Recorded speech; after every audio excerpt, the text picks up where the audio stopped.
All right. Well, thank you so much for having me. I am really excited to talk to you all today. Um, and so I guess we'll just dig right in. So yeah, I want to tell you a little bit about kind of my journey. Starting when I was a small baby. No, just kidding. We'll start. We'll start with my time in robotics, how I got into it, through to college, and then to my career right now as a software engineer. So on this slide, I have me with a robot then, and then me with a robot now. So the picture on the left is from my senior year on the robotics team in 2010. And then the one on the right is from earlier this year at work, and I'll be talking more about that later. But like many of you, I expect, or maybe some of you, my robotic story started at Ramp Riot. But it wasn't Ramp Riot when I was in high school. It actually started at the very first Ramp Riot back in 2000. I went with a friend of mine. We decided to cover the event for the Bluebell Elementary newspaper, hard-hitting journalism. And my friend's sister was on the team, so that's why she was going, and I tagged along. And I was just like totally enthralled by watching these robots and like knowing that the students made them. And I was like, I'm going to be one of those kids when I grow up. Like, that'll be so cool. Because I was always like, a kid, I played with like Legos and Kinects and stuff. So I thought building stuff was pretty cool. So then fast forward to like fall 2006. I'm starting high school. And at this point, I've totally forgotten about robotics.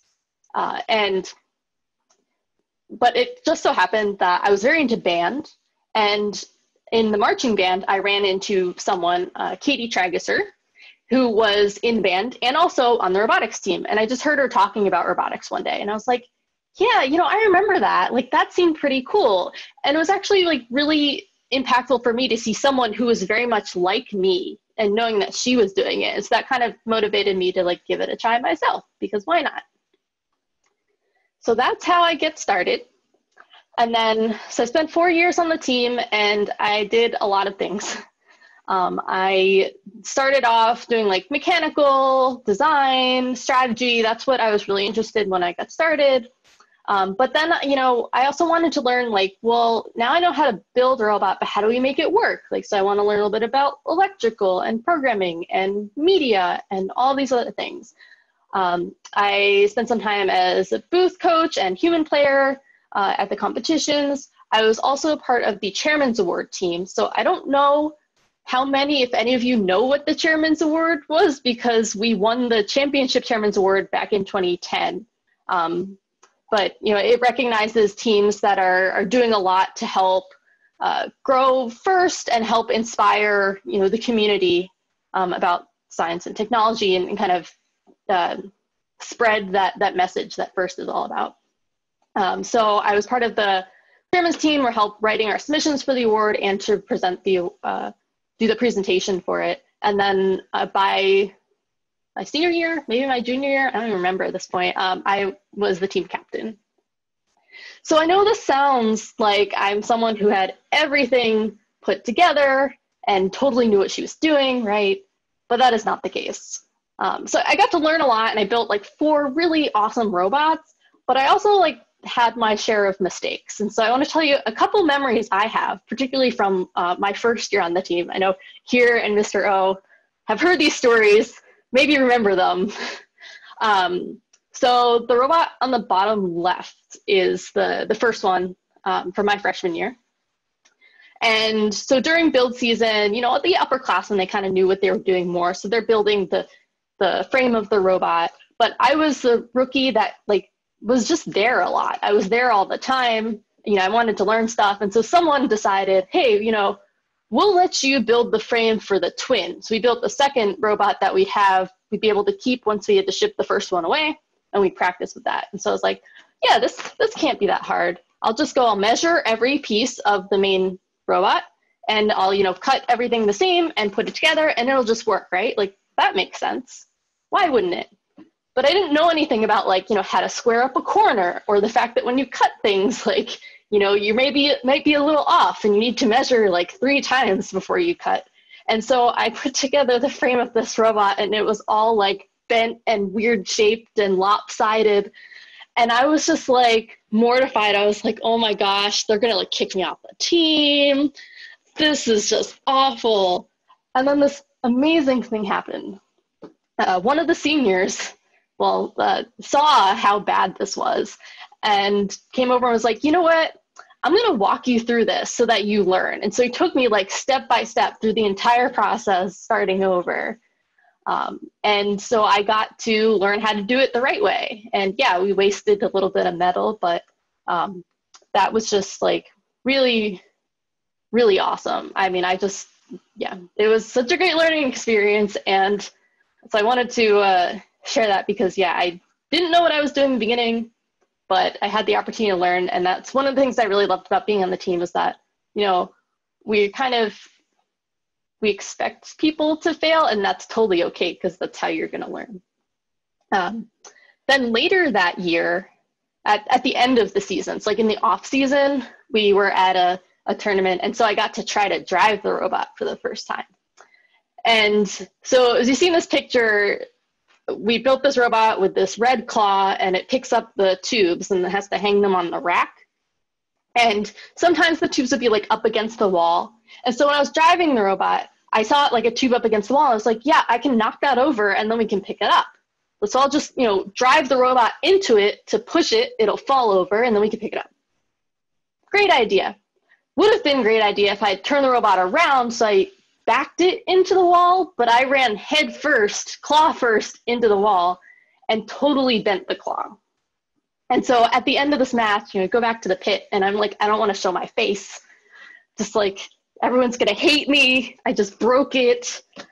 And again, like miracle. No one is upset. They're all excited because they have something to fix. Everyone was getting bored and now they're just like, yes, we have something to fix. And I thought about it and I was like, yeah, that makes sense because some of my favorite experiences were, that first competition of the year, the like first practice day and everything's going wrong, everything's breaking. Because that's when when you're in the pit, there's a lot happening and there's a lot to do and it's just so much fun to fix things. And so that kind of drilled in, I guess, what I really loved about the team. And so this ties into, throughout this, I'm going to share a couple pieces of advice that I have based on my experiences. So this ties into the first piece of advice. Learn all the things. So like I said, you're in a place where there's so much to learn about robots. There's so much to learn from the mentors around you who know so many things. And you're kind of in a position where you have this safety net where you can mess up and no one's really going to care. Actually, it can be a good thing. And that's not necessarily going to be true as you go through life. So take advantage of it now. Try something that you didn't otherwise think you'd be that interested in.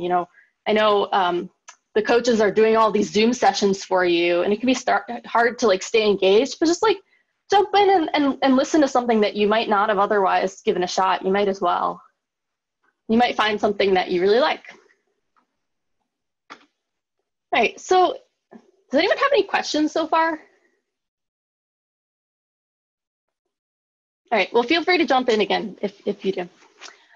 So besides, building the robot and at competitions, I got to do a lot of pretty neat things during my time on the team. Got to be part of a PBS documentary, a feature film.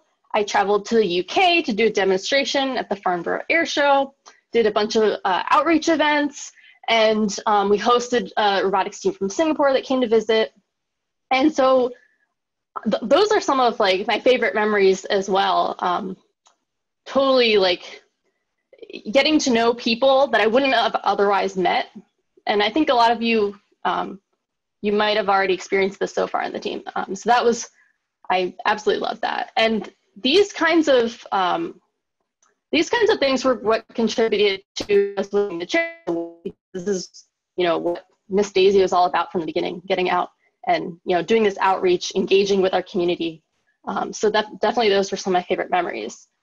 So we won the Chairman's Award during my senior year. So that was a pretty exciting way to end that season as I was about to graduate.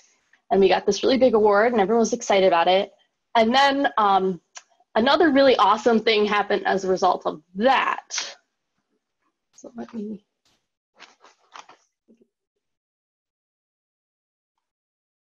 hopefully this video will play. On Monday, October 18th, the first White House Science Fair was held in the State Dining Room to showcase the winners of a broad range of science, technology, engineering, and math competitions, including a solar car model shown to the president by Michaela Nelson of Billings, Montana. It's made out of carbon fiber laminate, which is basically, it's two carbon fiber sheets that are 90 degrees to each other. Well, we're going to have you work for one of the auto companies to get them to design the next generation of cars. There's a good start. Nice. After seeing other exhibits of motorized wheelchairs, water purification systems, and a soccer-playing robot, Well, let's just point it this way. See what happens. the president made remarks about the importance of science and innovation to our economy and our future. We welcome championship sports teams to the White House to celebrate their victories. I've had the Lakers here. I've had the Saints here. I thought we ought to do the same thing for the winners of science fairs. You know, when you win first place at a science fair, nobody's rushing the field or dumping Gatorade over your head. But in many ways, our future depends on what happens in those contests. Yeah, so that was pretty amazing. So we got invited, hold on. The hardest part On of Monday, this October 18th, getting the first video White to House stop. Science Fair was held in the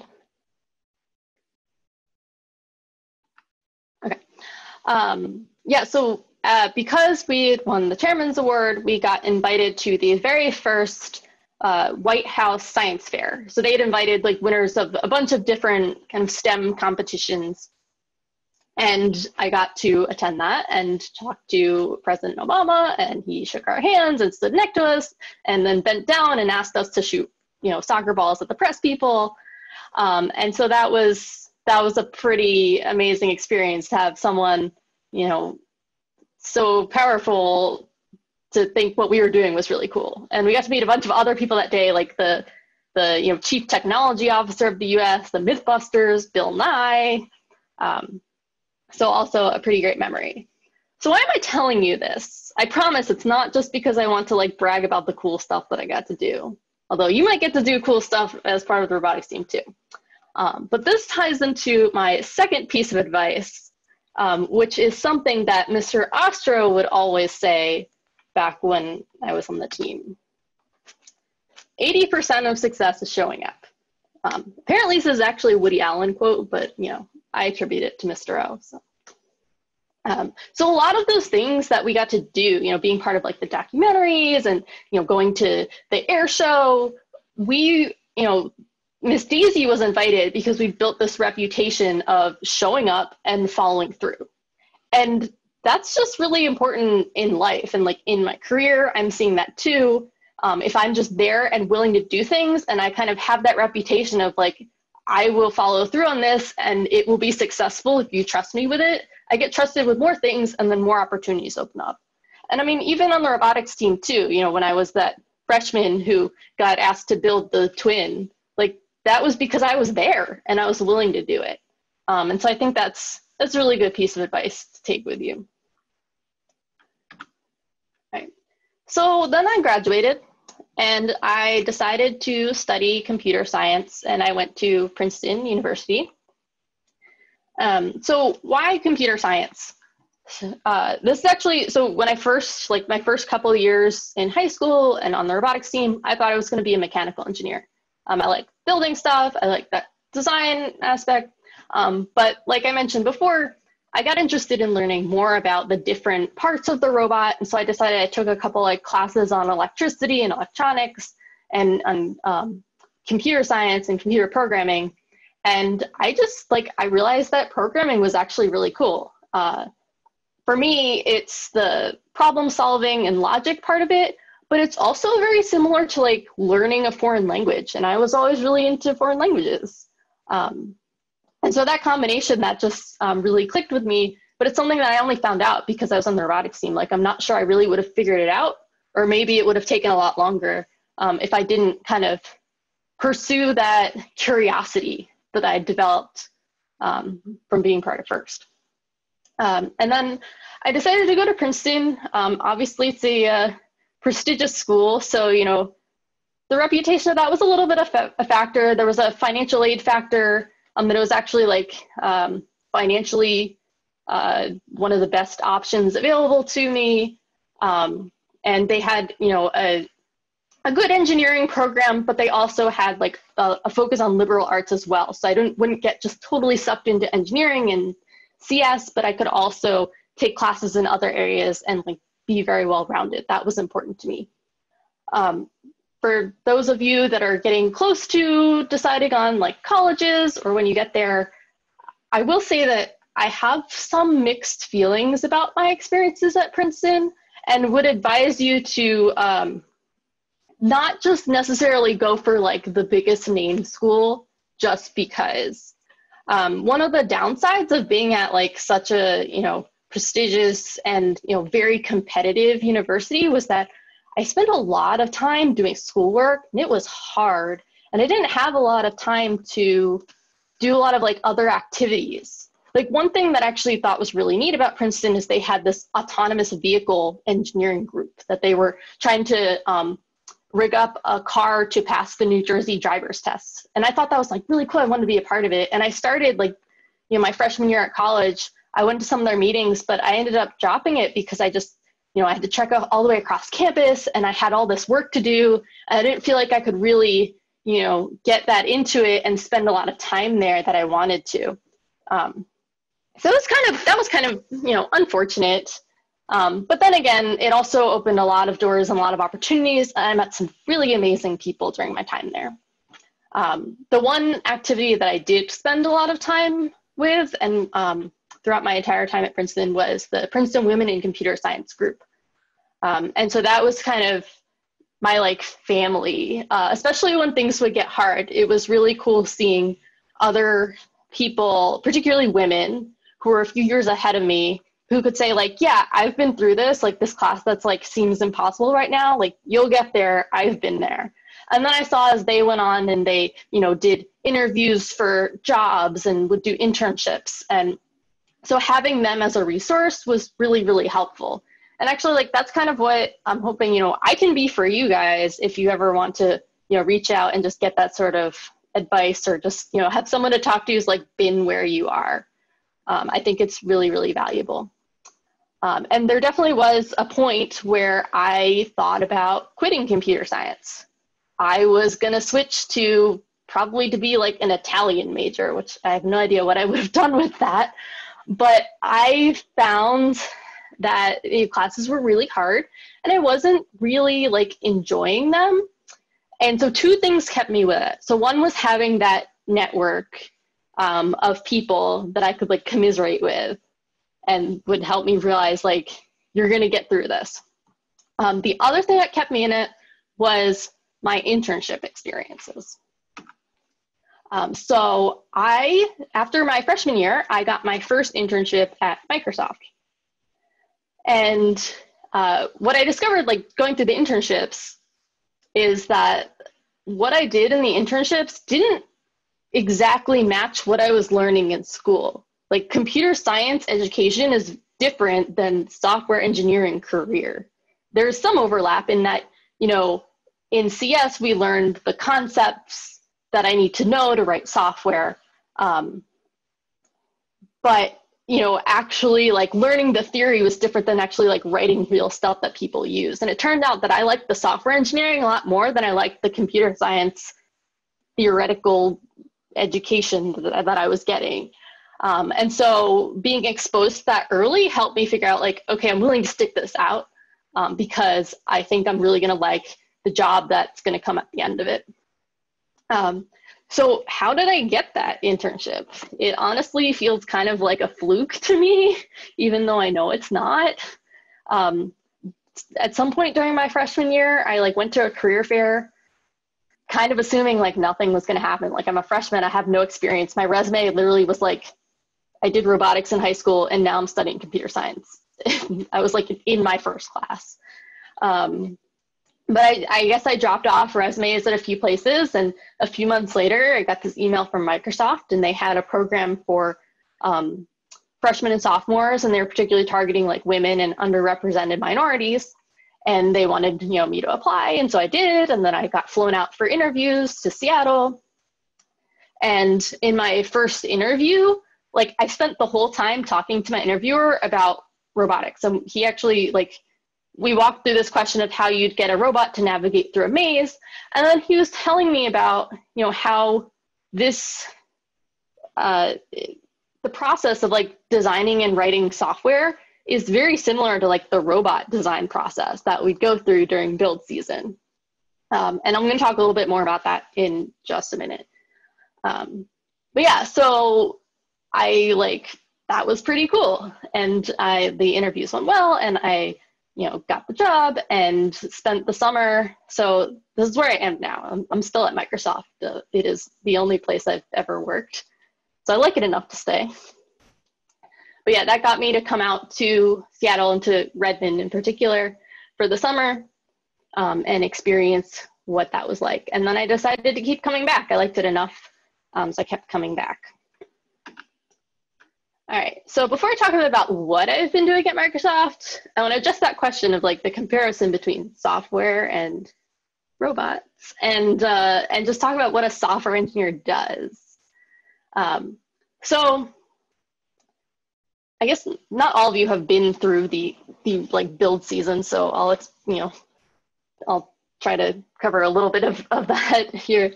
But basically, so when we're writing software, you go through this kind of, I like to think of it as like 3 phases. You design, the development, and then the maintenance. So design is just figuring out like, what do we want to do? Is there a problem we're trying to solve? Who is our customer going to be? And then how are we going to solve that problem by writing code? And so part of that is like, we'll write up architecture documents of like, what components do we need? How do they interact with each other? And then we try to put time estimates on because we want to finish this project at a certain time. And so, when I was in robotics, that was, we got the game challenge. We need to understand the game challenge, figure out which parts of it we want to try to address, and prioritize, what features we want on our robot.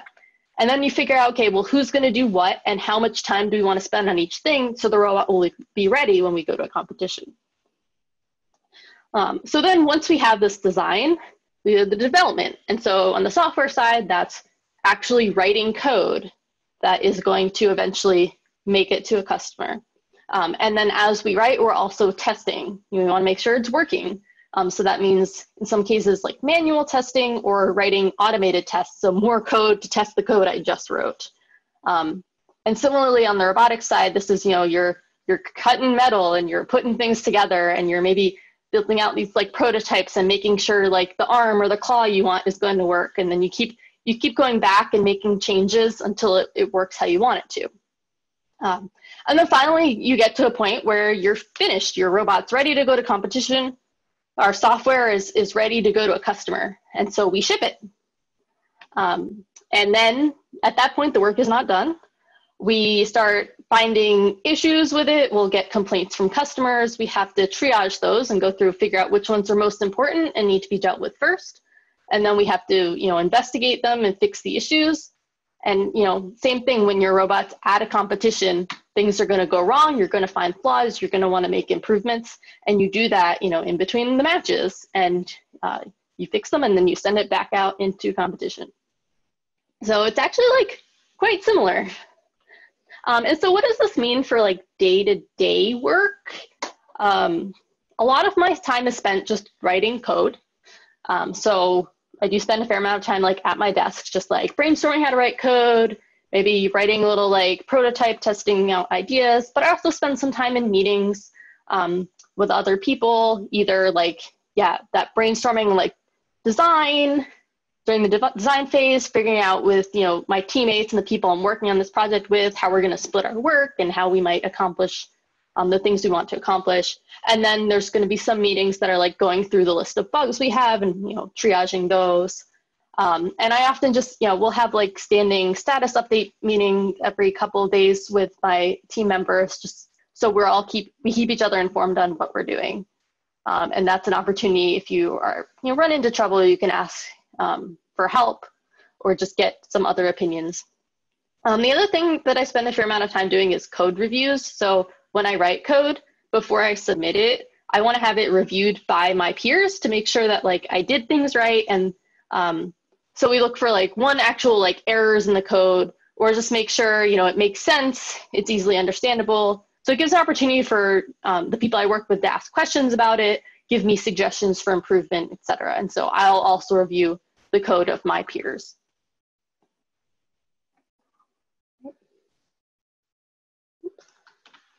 So during my time at Microsoft, so I did 3 summer internships, which are each 3 months long, and then I've been there for 6 years now as a full-time employee. And I have bounced around a number of different teams and a number of different product groups at Microsoft, and they're all a little bit different.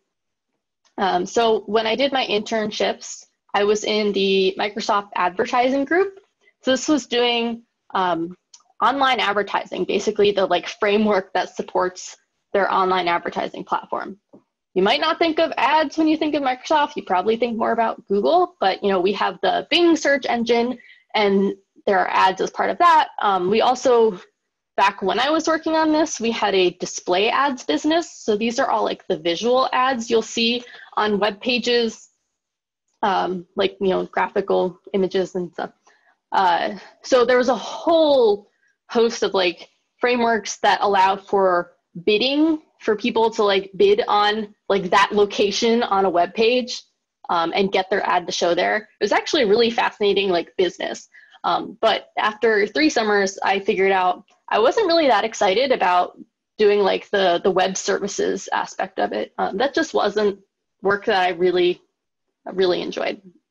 But then I joined full-time, and one thing about Microsoft that is inevitable is that there will be a reorganization and people will get moved between teams.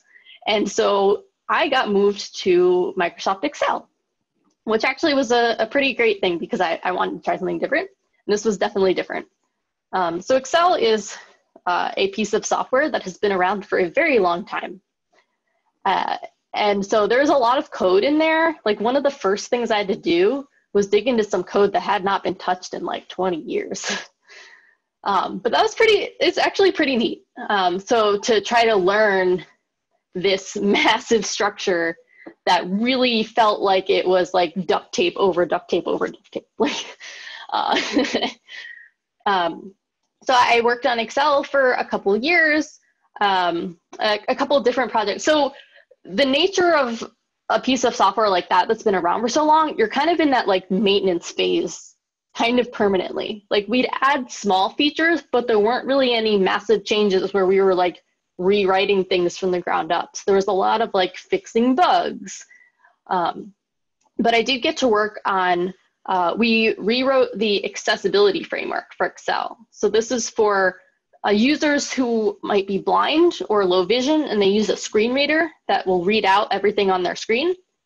So we had to like answer this question of, you know, if you have a workbook of all these cells and only some of them have information, how do we get that across to someone, you know, through a screen reader? Like, do you just read out blank cell, blank cell, blank cell, 5, blank cell, blank cell, blank cell, like, and how can we kind of, give a blind user an idea of what the data that they're looking at, or perhaps a graph they're looking at. So that was actually something that I really enjoyed, especially because I felt like I was having a really important impact on the users. I mean, there weren't a lot of people using that feature, but the ones that were, it made a difference. I mean, it was the difference between being able to like do their jobs and just not being able to do them. So that was pretty neat. And then the picture on the right is a feature called My People in the taskbar in Windows. This was a fairly short-lived feature. I don't know if any of you ever noticed it if you use Windows. I know there are some Mac people on this call, so yeah.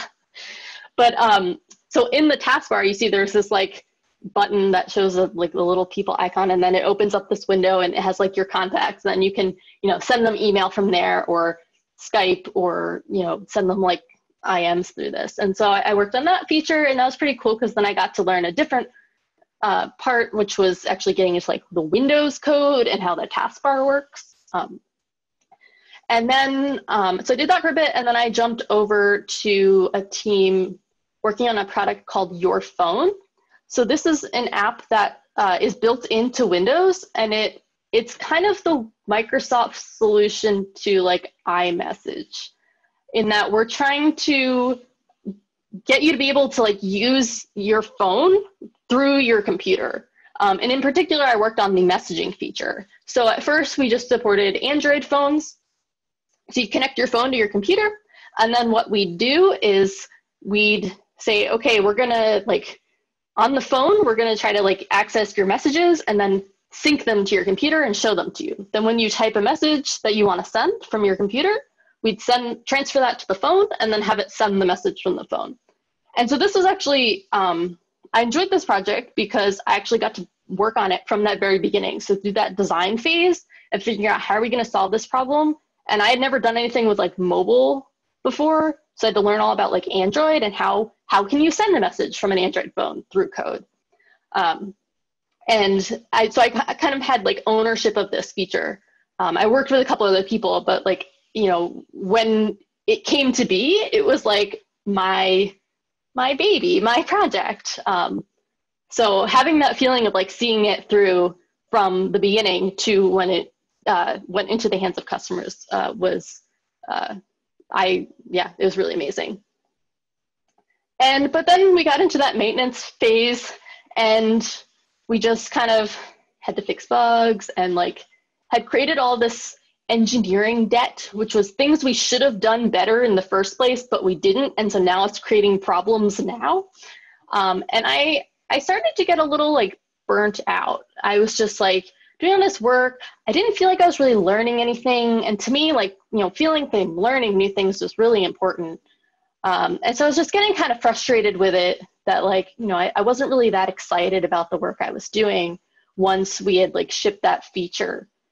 And then it just so happened that an opportunity arose for me, and so I switched teams again, and now I'm in a group called the Office of the CTO, so the Chief Technology Officer at Microsoft. So in particular, well, I think this image describes it well. And so there's the CTO, Kevin Scott, formerly of LinkedIn, which I know you heard about in the first talk by Michelle. So he's the Chief Technology Officer for Microsoft. And his job is to make sure that we're making the right technical investments to shape Microsoft's technology strategies. Like, you know, what areas should we be investing in now that are going to pay off, you know, 1, 2, 3 years down the road or more? So he has a team of technical advisors that support him. And these are people with like long, impressive careers in tech who are, you know, brilliant people and know lots of things. And each of them kind of has their like area. And then, so each of those technical advisors, or TAs as we call them, then they have people supporting them. And I'm one of the people supporting a technical advisor. So I like to think of myself as like their minion. You know, whatever my TA wants to like know more about, I will go learn about that, learn everything there is to know, and then go back and inform him and the rest of the team, and sometimes even other groups in Microsoft, and, you know, building relationships with other groups to help support that goal of really educating ourselves on like up and coming technologies so that the right people making decisions can do so in an informed way. And so I'm in particular part of this team called the Octo Lab. It's a very small team. It's like me, my manager, who like kind of behaves as my peer because I'm his only report. So we're just like, we both just do like split up work between us. And there's like a couple other people that are like kind of involved sometimes, but also have other responsibilities outside of this lab group. So we do a bunch of different like topics of investigation, but I want to talk about a couple of them because I think they might be of particular interest to this group.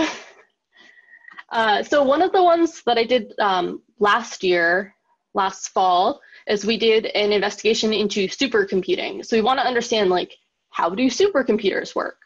You know, as the world kind of gets more reliant on machine learning and we build these massive machine learning models, that require a lot of computing power to run. We need to build these bigger computers, and they need to work in parallel. And so we decided to build a supercomputer. We got like 8 Raspberry Pi boards, and we connected them together to build a supercomputer. If you want to do this, there are like instructions online. People have like blogged about it. So that's actually like how we got started, was like, yeah, we'll just find someone else has done this before. And this gave us an opportunity to explore things like, how would I train a model in parallel? Like, there are a couple of different ways you can do it. You can divide the machine learning model itself across the different nodes. So each Raspberry Pi would be a node. Or you can keep the model on one node, but split the data across different nodes. And so I actually got to like try out these techniques in a very smaller scale environment. Like, this is not a massive supercomputer, but it's a small one that we got to build. So that was, pretty neat. And then we also explored like, if you change the network topology, so if you change how these Raspberry Pis are connected, how does that affect, your ability to train the models and how fast they can do it, and, what the capabilities are. So what this came down to is, instead of writing code that was going to go to customers, I was doing a lot of like little demos, little like prototypes, just kind of for my own education. And then I'd put together like tech talks that I would do for my team. And often I'd record them and share them out broadly across Microsoft so that anyone can access them. And then the pretty exciting one, in my opinion, and probably for most of you, is that this year, so like starting in January, this past January, we started an investigation into robotics. So this all began because we got 2 of the Boston Dynamics Spot robots. So those were my little yellow friends back in the beginning. And I guess Kevin Scott, the CTO, put his name on the list as Boston Dynamics. They were like, hey, we're gonna start like leasing these to people. Who wants one? And he put his name down, and they saw that like the CTO of Microsoft wants them. They're like, yeah, we'll give them to him. And so we got them and got to play with them. I'll get to that in a minute. I'll talk a little bit more about some of the other areas around robotics and software that we've been trying to learn about. So this is really like, it's a learning effort. So yeah, let me just jump to the next slide. Okay. So one of the areas when you're looking at robotics and like software, one thing that is becoming a lot more popular as a framework is ROS, the Robot Operating System. It's not an operating system. That is a misnomer. But it's this framework for like, if I have, different nodes in a system, and that could either be different robots or different components within a robot, getting them to communicate with each other. Because the problem you often will have is, if you have one robot by like, company A, and then another robot by company B, and they don't necessarily communicate with each other. But if they both support ROS, it provides some like standardized, message formats and data formats that they can communicate with each other. And so it opens up a lot of possibilities there. And ROS is something that began in like academia and research, but it's starting to get a lot of momentum in industry. So if any of you are thinking about like pursuing computer science and software, and particularly robotics software, I recommend this as something to like look into. It's open source, so it's freely available. And I, as part of my job, I did some like tech talks on it. So I'd be happy to share that with you all if anyone is interested in learning more. So what you're seeing here, so on the right is a demo that I put together so this is an Nvidia Jetbot Kit. It's like $200. You can buy it on the internet. So it has a Nvidia Jetson Nano computer chip on like a little robot. And so I put that together. And then I have this communicating with my laptop. So what's happening is on my laptop, I have a speech recognition program that's listening to what I was saying. And then it translates my words into a command. So just a string. So if I'd say like, forward, it would translate that to forward. If I say like backwards or reverse, it would say, okay, she's talking about backwards. And then it would send that string to the node running on the robot. And then that would translate the string into a motor command. So this was using ROS, and it just has two different nodes running on two different computers running two different operating systems, and just to establish that, like, hey, I can actually do this. And so I was speaking commands, and then the robot would behave as such. The thing on the left is the simulation environment. So one of the other areas we're trying to understand is what is the role that simulation plays in robotics development and robotics software development, and what kind of simulation solutions are out there. So this one in particular is a program called Gazebo. It integrates nicely with ROS. That's why I used it. It's also freely available. And so I have that same JetBot, the model, running in simulation. So I can write code, I can test it in the simulation, and then I can deploy the code to the actual robot. And it behaves in exactly the same way. And then the Boston Dynamics Spot robots. So we got two of them. We named them Mac and Cheese. And I got to do some experimentation with them. So, coming into this, like, I actually really hadn't done, we got these in January. So I really hadn't done any like robot programming at all since, 10 years ago when I was on Miss Daisy, and I only did a little bit back then. So I had to learn, like, well, how do we write code for this? So Boston Dynamics, they have a software development kit for their robots. So they expose a lot of commands you can use to tell the robot to move to a place or to access, images from the cameras. So these robots have visual and depth cameras on them. So you can use that to learn about your environment. And, when they showed up, like we got trained on how to use them, and they come with a remote controller that's basically like a tablet. But they really seem to be intended for use in places where you're either going to have someone remotely controlling it, or to do very repetitive tasks. Like they had a feature where you can walk it through a path and it would remember the path, and you could have it stop and take pictures or something. So they're thinking maybe a construction site or something like that, where you might have it go and monitor, or you have some gauges you want to get a reading on every day, and you'd have the robot just walk through, take the pictures, and come back. But we wanted to look at how do we make this smart? And so, well, one thing I wanted to know is, can I have this robot identify something in space and then move to it? Can I have it follow me, or can I have it go find something? So I affectionately called this project Find the Bone. But in this case, the bone is either me or the soccer ball. And so it actually looks fairly simple of oh, it finds me and it walks me. But what I had to do to get that to work is, first, I had to gather all the images from all of the cameras, both the visual and depth images. I ran the visual image through an object detection machine learning model to find the object I was looking for. So it could be me, the ball, or any number of other objects that the model could recognize. Once I figured out where that was in the picture, I had to then correlate the location of the picture with the depth values from the depth cameras to figure out how far away it is. Then I had to use properties of the cameras, like the principal point and the focal length, so I can translate the location within the camera's perspective to the location in the real world. But in the real world, in relation to the camera. And then I had to do a translation between that camera coordinate system, where the camera is the 0, 0, to world coordinates. So I could figure out where in space can this go? Because to send a command to the robot, I needed to specify it in world coordinates. And to do that, it required some matrix multiplications.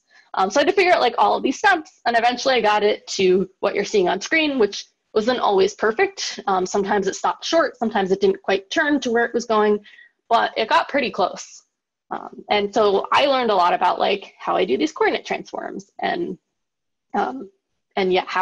what kind of models I can use to do this recognition and all of those sorts of things. And so, all of that goes into a fairly simple behavior. And then it raised questions for us like, well, can we have multiple robots interact with each other? What would that be like? You know, can we have the 2 spot robots interact? Can we have a spot working with a drone? And so these are all questions that we may still explore in the future. And then most recently, we have acquired a robot arm in our lab space at work, even though I'm not supposed to be going to work these days. And so the next area of investigation for me is going to be understanding like how do robot arms work? How do you do manipulation and articulation? How would I program something like that? And just understanding the challenges and the opportunities in that space. And, oh yeah, right. So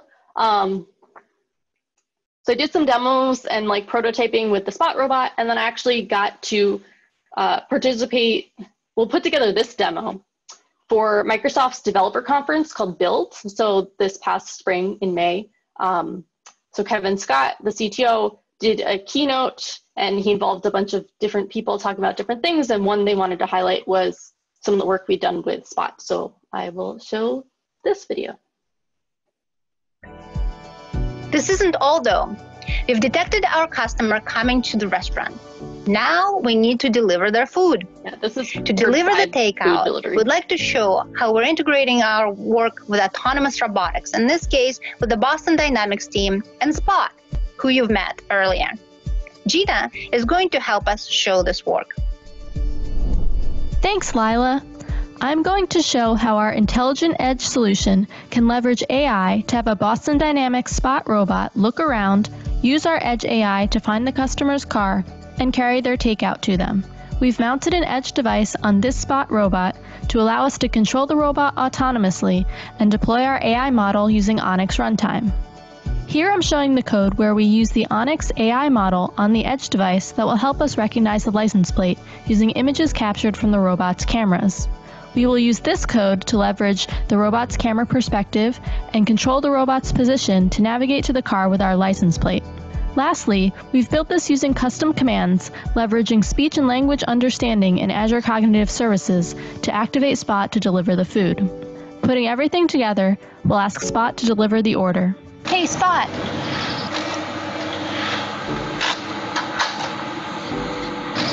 Deliver order to Lila.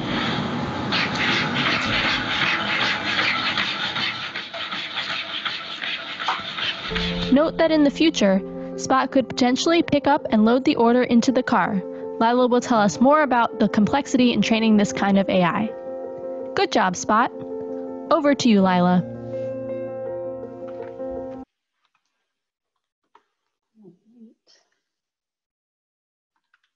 Oops. Okay. Sorry about that.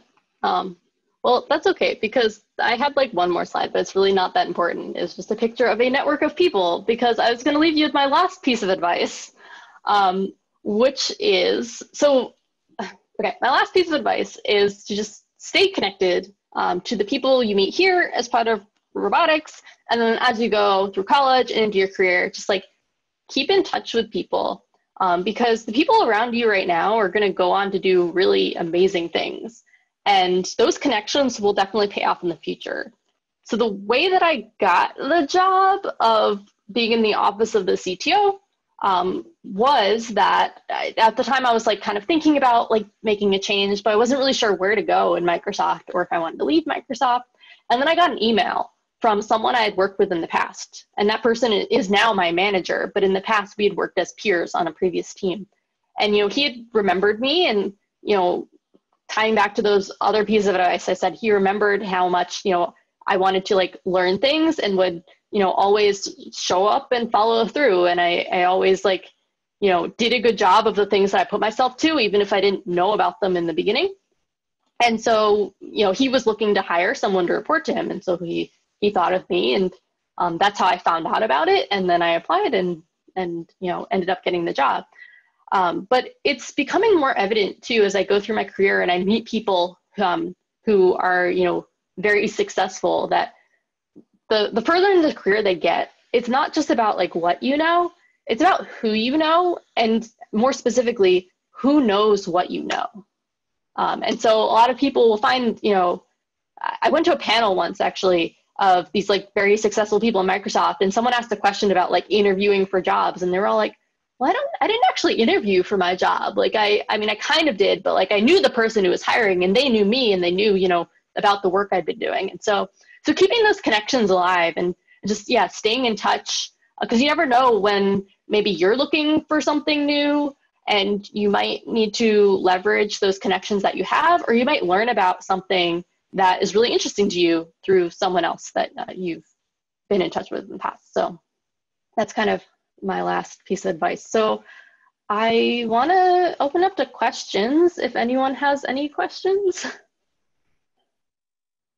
or anything else you'd like to talk about. Yes. So you talked about like getting on to like a big project is like Excel that has all that history and stuff. And one of the things I find fascinating about programs like Excel is the huge extent they go for like backwards compatibility. Yeah. Just with everything. Mm-hmm. Can you talk about like some of the considerations that you had to like take into account when dealing with that?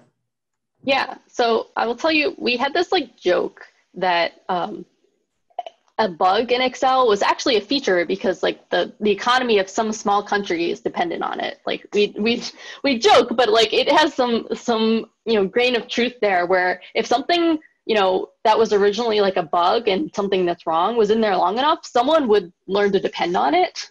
And so it was very hard to change things. I also remember there was like one time where I was supposed to change an accessibility bug where basically like if you tab through a menu and it would move focus from like, radio buttons, it's supposed to go like top and then down and then the next row. And at one point it just like jumped over to a different column and then back. And I like tried to fix this bug and I like submitted the code, and then I got some like very angry emails because it had set off like some testing errors and some other problems. They're like, no, you have to undo this. Like, we can't fix this. So I get little stuff like that. I mean, I will say I was a pretty junior engineer, so I wasn't always privy to like the conversations that would happen with some of this, but it definitely like emphasized the need to think through what you're doing and making sure you were doing it right the first time, because it would get harder to fix. And so I kind of, like I mentioned how it felt like just kind of duct tape over duct tape over duct tape. Like we'd do these little fixes because it was very hard to kind of re-architect anything without totally messing up users who are depending on it. And especially since it has such a big use in like financial spaces, we were very hesitant to make big changes. Mm-hmm. I think there are other products like, OneNote, for example, is a Microsoft product that I think was a bit more freer in being able to experiment with new features and like redesign things because they wouldn't get this huge backlash of people who had been doing it one way for years and years.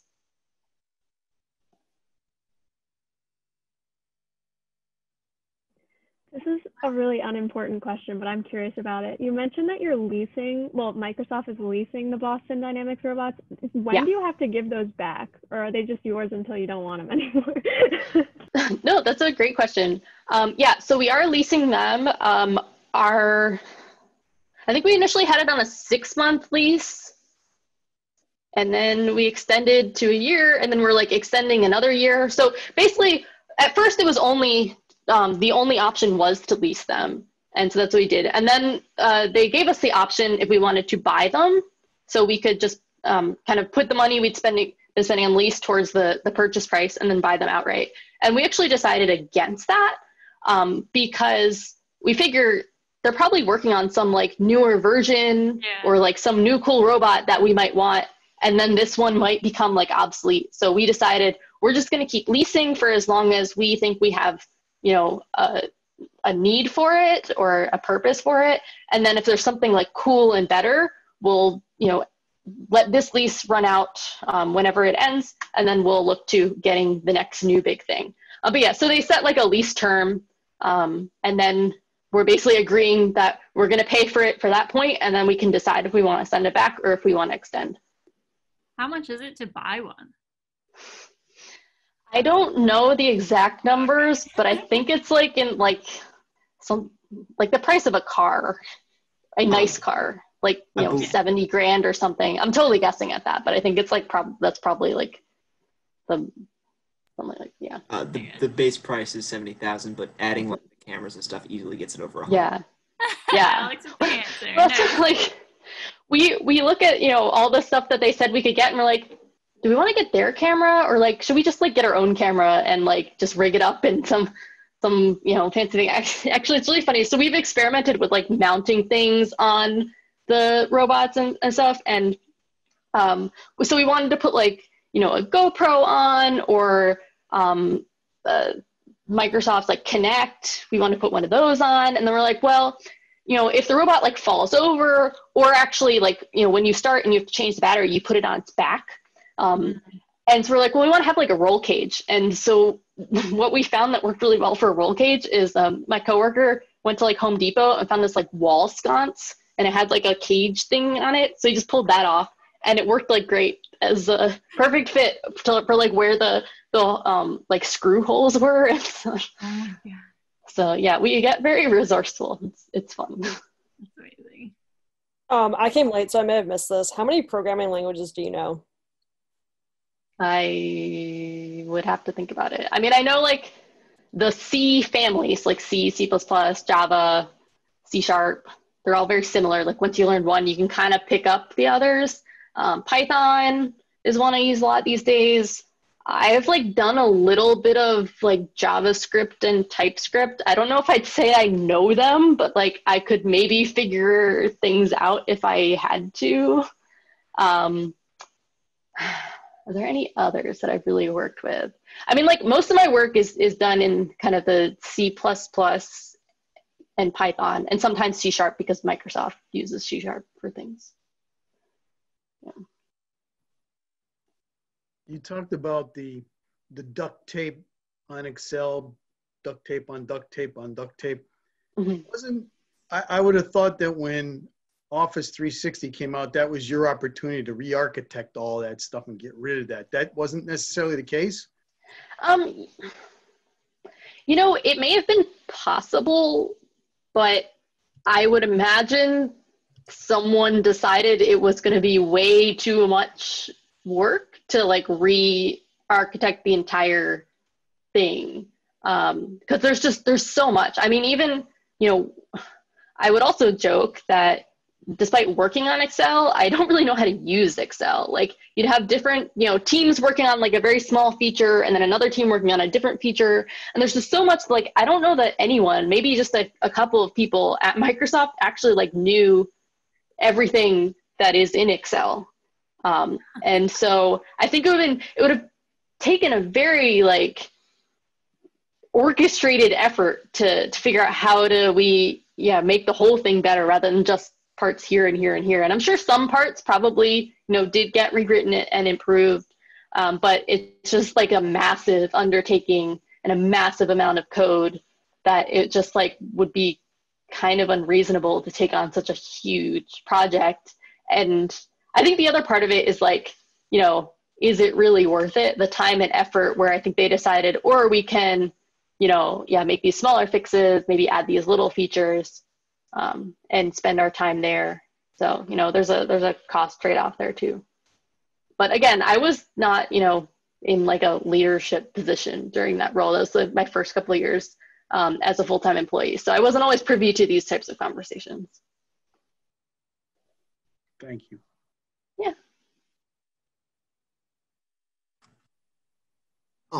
So playing with Spot, I'm sure it's very, very fun, but like, what is Microsoft as whatever a company trying to achieve by developing software for them? That was my question too, actually. Yeah, so the short answer is, I don't know. For two reasons. One is currently Microsoft does not really have a presence in the space of robotics. So, well, that's one. And the other is I'm not actually like high enough in the decision-making chain to really like I said, the CTO and like his advisors are looking at the strategy aspect. I'm kind of supporting them with like learning things and keeping them informed so they can make those decisions. So I can't really like comment much on this, except that like, I think there are people trying to figure out what should Microsoft's role be here? Like, should we be making a play in the world of robotics? Should we be making software or kind of like the Windows equivalent for robots? Or is that not even like a realistic thing to do? And, you know, in the past, like, you know, way back, Microsoft had like the Microsoft Robotics Studio program, and then that got discontinued.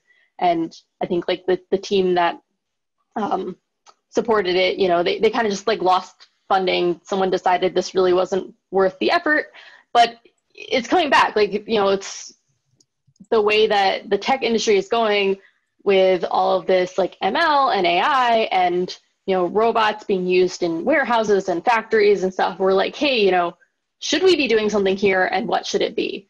And so this is just the first step of like, before we can make any decisions, we need to understand. So we need to, you know, build up some knowledge and some expertise. And so that's what I'm doing, is trying to just like learn. And there's so much to learn in this space. I mean, so we're just trying to get like bits and pieces. And so the spots thing actually just started because, you know, they thought it was cool. We should get them. It would be a fun toy to have. But then it kind of morphed into like, well, this is actually like a tool we can use to just learn more. It doesn't mean Microsoft's going to be developing software just for the Spot robots, but it means, you know, we're learning about how could we create software solutions that might be more applicable to other robots, other robot manufacturers, and our, you know, other company partners that use robots. All right, cool. Yeah, that was my big question too, Alex. I was like, well, so what you're saying is you get to be part of this cool little lab and you get to go in every day and play with robots. And I'm like, what are you, you know, working towards? And so, I mean, that all makes sense, but I can't wait to see what they end up doing with it. Yeah, well, me too. So I will say, like, it is kind of a drastic change from like those roles I had earlier in my career where I was working on like software that was going to users, like, you know, Excel and some of the other things where I knew exactly what I was doing was actually be used by people. And then now I'm not writing software that's going to customers. So it can actually be kind of frustrating sometimes. Like, I'll do all this work to learn about this thing and maybe build a demo, and someone sees it and then it just kind of like, okay, that's done, move on to the next thing. And so it can be kind of like weird to wrap my head around, like, but I did all this work. Like, is it going towards anything? And it can be hard to see that, but you know, it's very possible that, you know, 1 year, 2 year, or even more down the road, they'll come back and be like, you know, because we did all this stuff, maybe we'll decide to do something like based in that. But I don't really know. All right. So we are a little bit over time. We have a CAD session after this. So I don't mean to cut any of this off, but as usual, and with Michelle's presentation too, if any of you do have more questions for Gina, you can certainly email them to me and I can get you in touch. And if there is a lot of interest in talking more about Spot or anything, maybe Gina can pop on again, who knows? But definitely let us know if you want to further any discussions. I don't want to cut this off, but I don't want to, you know, give the disrespect to our CADers here who may have signed on for that. So Gina, thank you again so much. This was so insightful. It was so great to see you again. I'm sure Mr. Ostro loved hearing about all this as well. And so Gina. And yeah, so we will kind of move into CAD.